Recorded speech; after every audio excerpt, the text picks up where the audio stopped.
Je vais te montrer dans cette vidéo 4 étapes vraies, effectives pour lancer ton business avec la Chine, simplement à partir de ton téléphone portable. Sans trop de blabla, abonne-toi à la chaîne si c'est pas encore fait. Il y a le lien pour rejoindre notre challenge de 5 jours pour gagner 1000 € avec la Chine dans les commentaires. Let's go!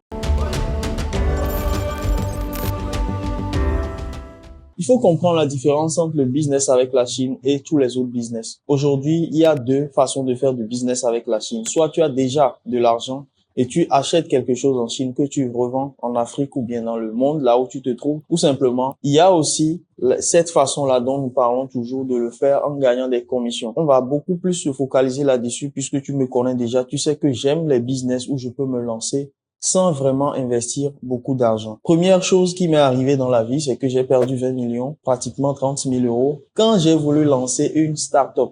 Donc, le rêve du start-upper, moi, je l'ai supprimé dès cet instant-là. La seconde chose, c'est que je me suis retrouvé en France en 2017. Et quand je me suis retrouvé là-bas, j'avais du mal à mobiliser de l'argent puisque quand vous êtes en France, vous êtes dans un pays où tout le monde est salarié, le système est fait pour que tu sois salarié. Donc, mobiliser de l'argent pour lancer un business, c'était très compliqué. C'est là que je me suis réellement focalisé sur tout ce qui est business de commission. Il faut comprendre une chose, ce n'est pas une affaire d'argent, c'est une affaire de valeur. C'est une affaire de qu'est-ce que tu peux apporter aux autres qui peut régler leurs problèmes et que tu puisses gagner derrière quelque chose qui peut te permettre aussi d'être rémunéré. Quand on parle de rémunération dans le business, ce n'est pas forcément du 1000 € par mois, 2000 € par mois, 3000 € par mois. C'est tout autre chose, d'accord?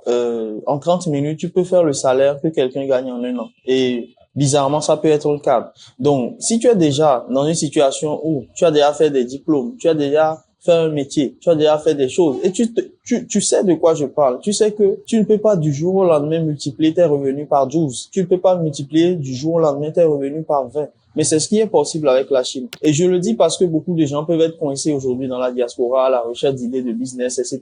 Mais avec la Chine, tu n'as pas besoin forcément d'idées de business. La première chose, donc première étape, ce serait d'abord de comprendre le business. Comprends les bases du business. Ça veut dire quoi? Ce business-là, comment ça fonctionne? Prends du temps, forme-toi sur simplement l'art de comprendre. Donc, comprendre le business, ça veut dire quoi? La Chine, en fait, c'est simplement un commerce international d'un pays à un autre. C'est-à-dire, tu es, par exemple, au Canada et tu peux faire du business avec entre la Chine et l'Afrique simplement depuis le Canada. Moi, j'étais principalement en France. Je faisais du business entre la Chine et l'Afrique. Donc, j'achetais en Chine et je livrais aux gens là-bas. La seconde chose à comprendre, ce sont la boîte à outils rapide de ce business-là. Donc, tous les business ont des codes. Comment fonctionnent ces codes-là? Et une des choses qui est très importante, c'est de savoir déjà comment est-ce que on négocie à l'international. Donc, c'est pour ça qu'on va parler des incoterms. Comprendre les incoterms, ça fait que tu sais, quand on te donne un prix, par exemple, est-ce que c'est un prix qui est uniquement en Chine ou bien c'est un prix où c'est livré dans le pays de ton client ou c'est un prix simplement où on va te déposer ça dans un magasin. La seconde chose, c'est comprendre ce qu'on appelle le sourcing. Le sourcing, c'est la recherche des fournisseurs. Tu dois savoir comment est-ce qu'on cherche des fournisseurs. Et ça, c'est une des choses les plus importantes. Quand tu as un besoin ou bien un client a un besoin, comment tu fais pour que tu puisses trouver ce produit-là à ce client-là? Vous serez très surpris. Moi, principalement, j'ai été très surpris de voir que beaucoup de gens ne le savent pas. Vous voyez, et ça, c'est très bizarre pour moi. Mais avec le temps, j'ai compris que quand tu sais quelque chose, la plupart des gens, sinon 99% des gens sur Terre ne le savent pas. Même si cette chose permet de gagner de l'argent. Parce que les gens sont concentrés sur leurs domaines, leurs différents domaines différents. Donc, une fois que tu as compris, première chose, les incoterms. Deuxième chose, comment trouver des fournisseurs. La troisième chose, c'est comment négocier. La quatrième chose, c'est comment effectuer des paiements à ces personnes-là. Et comment est-ce que tu transportes ta marchandise pour livrer le client. Un des gros blocages que vous avez souvent, c'est la douane. Vous allez vous dire, oui, finalement, si la marchandise va au pays, est-ce qu'il y aura de la douane? Il y a des stratégies, en fait, pour pouvoir ne même pas payer la douane. Ça ne veut pas dire que la marchandise n'a pas été déclarée et payée en douane, mais vous n'êtes pas la personne qui va le faire. Simplement, quand vous importez des produits, par exemple, qui sont des cartons qui n'atteignent pas une grosse quantité, vous n'avez pas forcément besoin de prendre un conteneur. Or, la douane va dédouaner les conteneurs. Si vous ne faites pas de conteneur, vous n'avez pas besoin de payer de douane. Donc ça, c'est réellement un déclic dans votre tête pour comprendre que mais vous pouvez vendre tout et n'importe quoi de petite quantité. Mais quand je dis de petite quantité, ça peut remplir une pièce, mais ça n'atteint pas encore un conteneur. Ça peut être 200, 300, 400 cartons, mais vous n'avez pas atteint un conteneur. Donc ça aussi, ça doit faire un déclic dans votre tête. Et aussi comprendre comment payer les gens en Chine, parce que la Chine, c'est un pays qui est très loin et on parle du commerce international. On ne parle pas du commerce local où tu sors, par exemple, tu vas acheter du pain à la boulangerie et tu payes en même temps. Comment tu fais pour que le gars puisse avoir l'argent et la personne puisse recevoir l'argent et ne pas te faire arnaquer et que cette personne puisse t'envoyer la marchandise. Donc ça, c'est super important. Et une dernière chose aussi, c'est de savoir simplement comment faire ton transport. Parce que à la fin, la marchandise, quand tu as payé le fournisseur, ça doit quitter là-bas pour pouvoir venir. Et une dernière chose aussi, c'est le contrôle qualité. Alors, une fois que tu connais les bases de ce métier, la seconde étape, c'est de devenir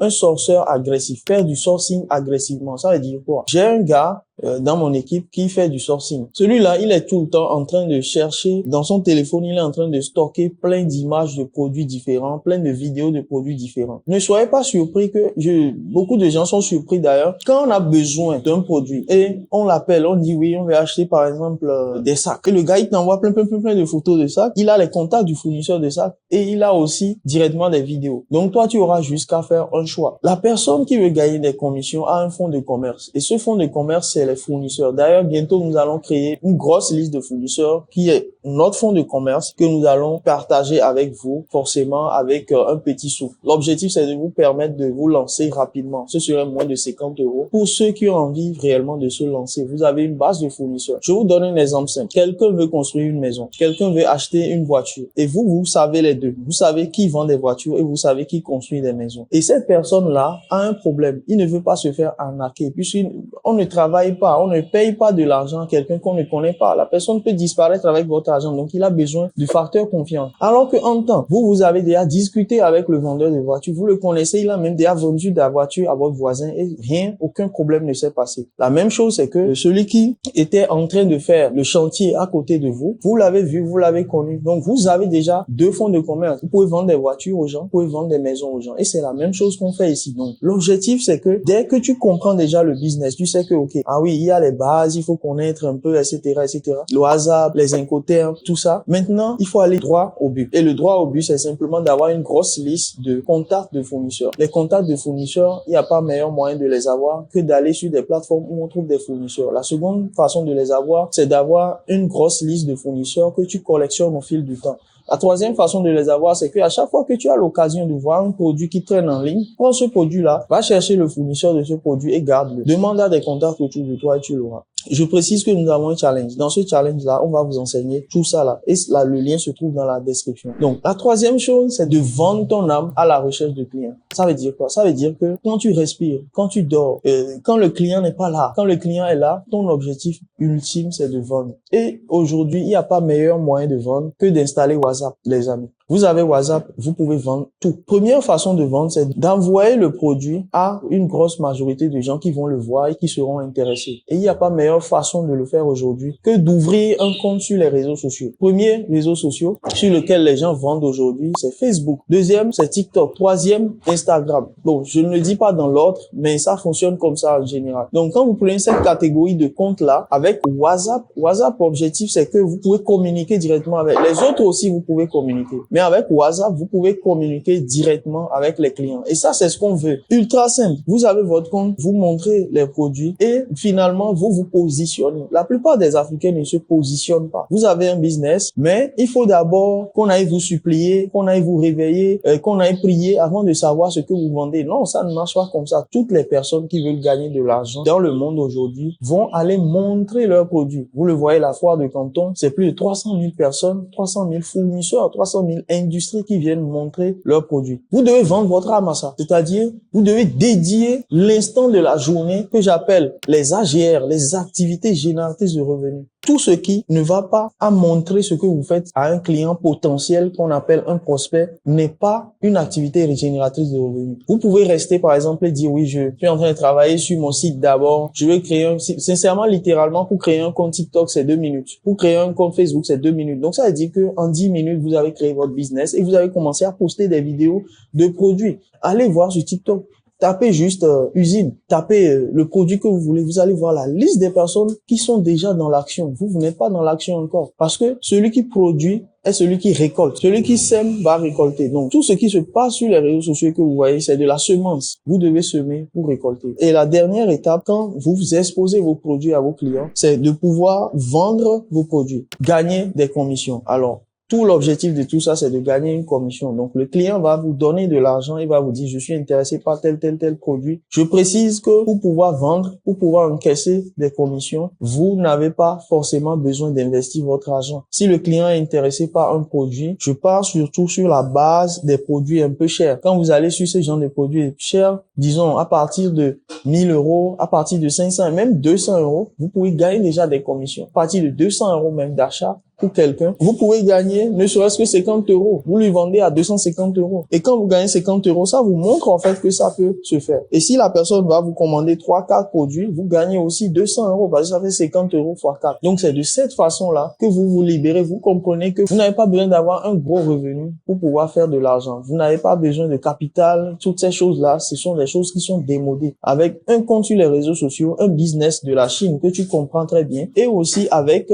une technique agressive pour pouvoir trouver des clients, vous avez de quoi nourrir votre famille et de quoi aussi aller chercher votre indépendance financière, aller chercher un revenu qui va vous permettre de pouvoir vous libérer financièrement. C'était ce que je voulais te montrer dans cette vidéo. Si tu as aimé, like et partage aussi à quelqu'un qui hésite ou bien qui ne sait pas comment se lancer parce que c'est le challenge du siècle. Comment se lancer dans un business? On ne nous a pas appris ça à l'école. Bye.